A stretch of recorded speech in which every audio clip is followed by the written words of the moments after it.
রেলগাড়ির কামরায় হঠাৎ দেখা। ভাবিনি সম্ভব হবে কোনো দিন।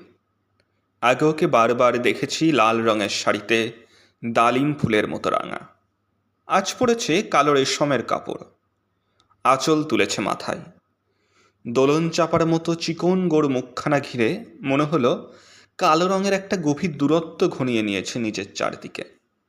যে দূরত্ব সর্ষে ক্ষেতের শেষ সীমানায় শাল বনের নীলাঞ্জনে।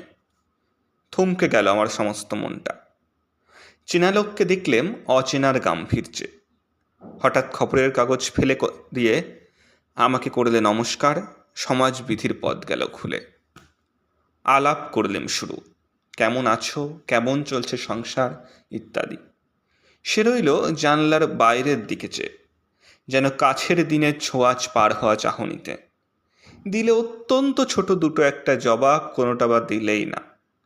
বুঝিয়ে দিলে হাতের অস্থিরতায় কেন এসব কথা। এর চেয়ে অনেক ভালো চুপ করে থাকা। আমি ছিলাম অন্য বেঞ্চিতে ওর সাথীদের সঙ্গে। এক সময় আঙুল নেড়ে জানালে কাছে আসতে। মনে হলো কম সাহস নয়। বসলুম ওর এক বেঞ্চিতে।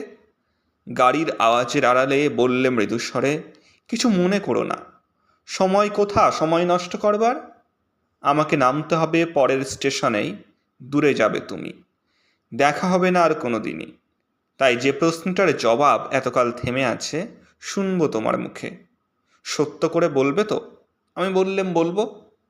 বাইরের আকাশের দিকে তাকিয়েই শুধলো, আমাদের গেছে যেদিন একেবারেই কি গেছে, কিছুই কি নেই বাকি?